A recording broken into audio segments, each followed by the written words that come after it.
pagi, Bu Dia dan teman-teman. Di sini saya akan presentasikan apa itu dampak perubahan global dari gambar 6.7. Langsung saja kita akan apa yang akan dibahas.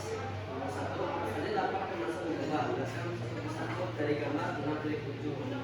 Bisa dilihat di sini ada salju dan es mencair, lapisan es mencair, perubahan siklus hidup tanaman, keringan dan lebih sering terjadi kebakaran, kenaikan suhu dan lebih sering terjadi gelombang panas, perubahan siklus hidup dan migrasi hewan, perubahan pola turunnya hujan dan salju, badai, kerusakan koral, kenaikan permukaan air laut dan suhu laut hangat.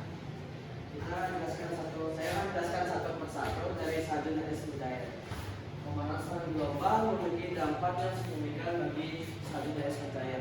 Jika salju dan es mencair berlebihan, maka menyebabkan banjir yang menghantam wilayah pesisir, bahkan bisa menyebabkan pulau-pulau. Yang berikutnya adalah lapisan es mencair. Jika salju dan es mencair, maka akan lapisan es juga ikut mencair. Di mana dampaknya dari salju dan es mencair yaitu naiknya permukaan air laut dan juga akan menyebabkan resiko banjir dan juga menghilangkan untuk satwa-satwa untuk di sana. Yang berikutnya adalah perubahan siklus hidup tanaman. Dikarenakan masalah dampak pemanasan global, tumbuhan tertentu akan berbunga lebih cepat dan sementara serangga pembantunya belum siap sehingga siklus reproduksinya terganggu. Yang lanjut, di sini ada kekeringan dan lebih sering terjadi kebakaran. Pemanasan global dapat meningkatkan resiko kekeringan dan lebih sering terjadi kebakaran dikarenakan pola hujan tidak stabil sehingga bisa jadi hujan, tidak hujan. Karena tidak ada hujan, maka tidak ada air yang diserap oleh permukaan sehingga lahan menjadi kering sehingga mudah untuk jadi terbakar.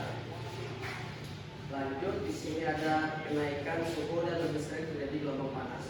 Pemanasan global berkontribusi terhadap kenaikan suhu dan frekuensi dan intensitas untuk gelombang panas. Dan ini bisa membahayakan bagi manusia dan kesehatan, apalagi untuk lansia dan anak-anak. Yang berikutnya ada perubahan siklus hidup dan migrasi hewan. Terjadinya pemanasan global menyebabkan beberapa habitat hewan, beberapa satwa mengalami perubahan habitat sehingga mereka bermigrasi. Dikarenakan migrasi tersebut, mereka tidak dapat beradaptasi sehingga alias hewannya dirugikan yang bisa terjadi kepunahan bagi hewan tersebut. Contoh dari migrasinya bisa dilihat ada burung, paus. Yang berikutnya ada perubahan pola turunnya hujan dan salju.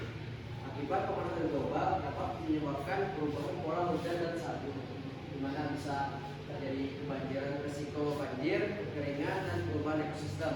Dikarenakan perubahan pola turunnya hujan dan salju bisa membuat pola tidak stabil sehingga bisa hujan terus-menerus atau sama sekali tidak ada hujan. Yang berikutnya ada badai. Dengan meningkatnya suhu permukaan global, kemungkinan akan lebih banyak terjadi badai. Semakin banyak uap air ke atmosfer, maka akan menjadi bahan bakar untuk terjadinya badai yang lebih dahsyat. Berikutnya ada kerusakan koral. Pemanasan global membuat air suhu laut menjadi menghangat. Itu akan berdampak kepada terumbu karang yang dimana akan mengakibatkan terumbu karang memutih atau disebut coral bleaching atau pemutihan. Jika terumbu karang ini mati atau kena coral bleaching, maka akan ekosistem laut menjadi tidak stabil sehingga membuat kematian bagi habitat-habitat lainnya. Yang berikutnya ada kenaikan permukaan air laut.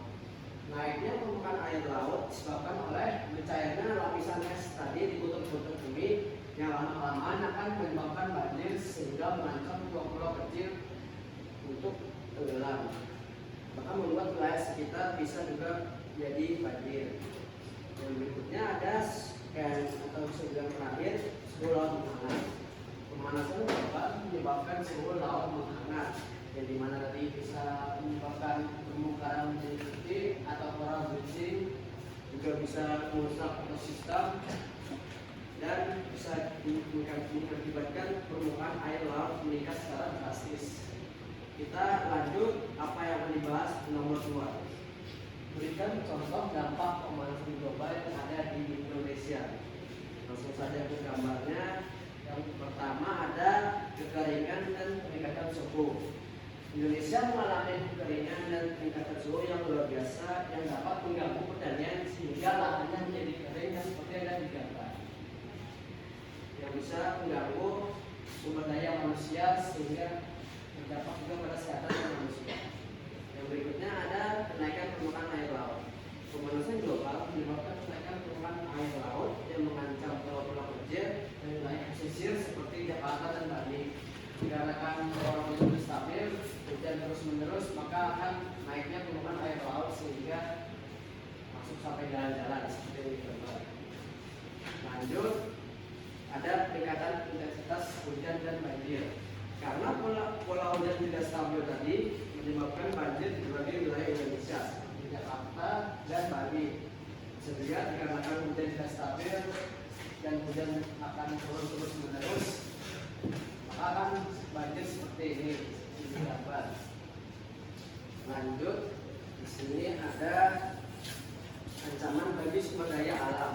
Pemanasan global dapat mengancam sumber daya alam dan sumber daya alam di Indonesia seperti hutan tropis, lahan gambut, dan mempengaruhi ekosistem di Indonesia sehingga juga mempengaruhi kesejahteraan masyarakat lokal. Dan di sini yang terakhir ada kemudian terumbu karang.